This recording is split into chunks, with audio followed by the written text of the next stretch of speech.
बहू का प्यार। सुमित्रा अपनी बहू को आवाज देती है। अरे बहू, देख मेरा भाई आया है, जरा उसके लिए चाय नाश्ता तो लेती आ। क्या दीदी, चाय नाश्ते से क्या होगा, खाना मंगाओ खाना। अच्छा ठीक है, मंगाती हूँ। तभी सुमित्रा की बहू तारा हाथ में पर्स लिए बाहर आती है। मम्मी जी, मैं मार्केट जा रही हूँ, मेरी सहेलियाँ बाहर मेरा इंतजार कर रही हैं। मामा जी को खाना आप दे दीजिएगा, मुझे ना देर हो रही है। और सुमित्रा वहां से चली जाती है। ये देख कल्लू लाल सुमित्रा से कहता है, ये क्या दीदी, तुम्हारी बहू तो बहुत अकड़ू है। कोई बहू अपनी सास से ऐसे बात करती है क्या? ये अगर अपने गांव में होती ना तो अपनी माँ इसे 2 मिनट में सीधी कर देती। तुम कहो तो मैं अभी माँ को फोन करके बुला लेता हूँ। अरे नहीं नहीं कल्लू, पहले का जमाना और था, अब जमाना बदल गया है। हमें बहू को अपनी बेटी की तरह रखना चाहिए।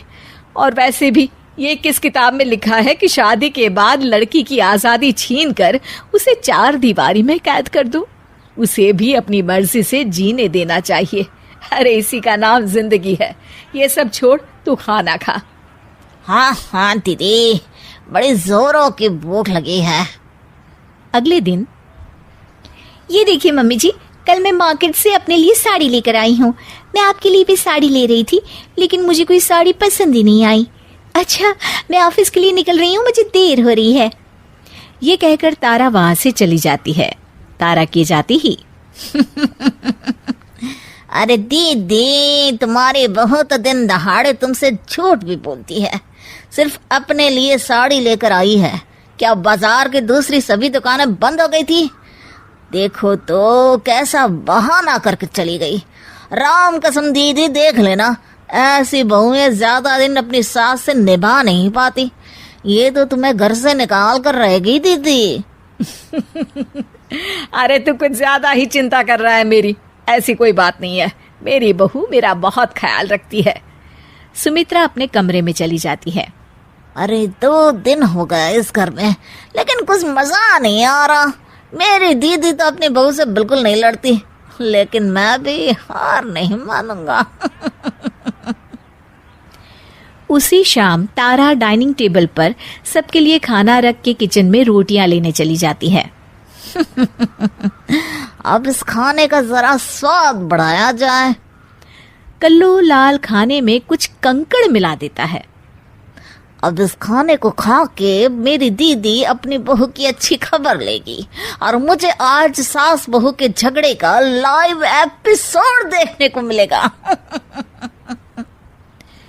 थोड़ी देर के बाद घर के सभी लोग खाना खाने लगते हैं।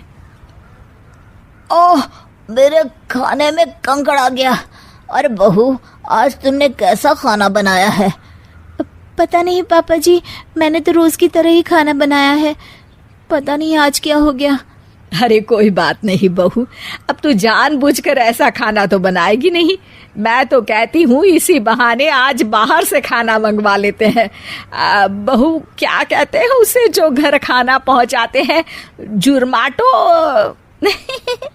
जुर्माटो नहीं मम्मी जी, जोमेटो।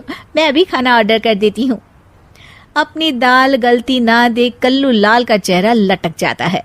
अगले दिन गैस पर चाय चढ़ाकर तारा अपने कमरे में जाती है। तभी कल्लू लाल चाय में नमक डालने लगता है।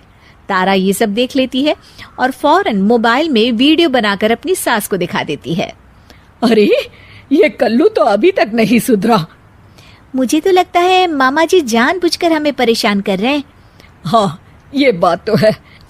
मैं देख रही हूँ जब से ये कल्लू आया है, हमेशा हम दोनों के बीच आग लगाने की कोशिश करते रहता है।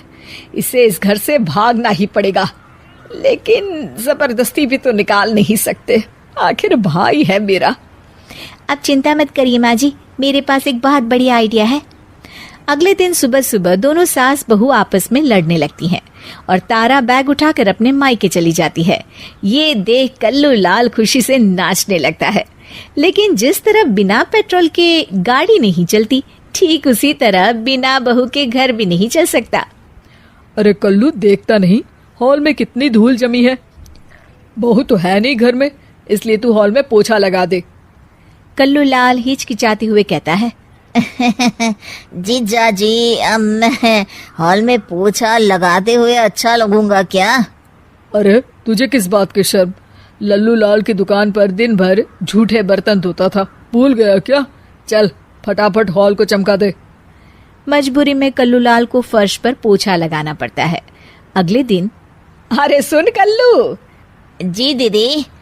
देख कल्लू, खाना बनाने के लिए बहू तो है नहीं घर में, इसलिए हमें बाहर से खाना मंगा कर खाना पड़ेगा।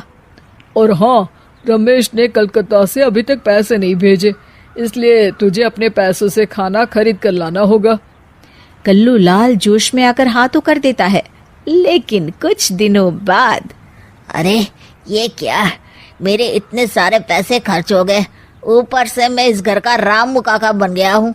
अरे मैं अपने पैसों से दूसरों के घर के खर्चे उठाओ, इतना बड़ा भी बेवकूफ नहीं हूँ। इससे अच्छा तो मैं फिर से लल्लू लाल के यहाँ जलेबियाँ तल के 4 पैसे ही कमा लूं। मैं कल ही बस पकड़कर अपने गांव चला जाऊंगा। अगले दिन ठीक ऐसा ही होता है। कल्लू लाल बस पकड़कर सीधा अपने गांव निकल जाता है और उसके जाते ही तारा वापस आ जाती है और सभी मजे से रहने लगते हैं।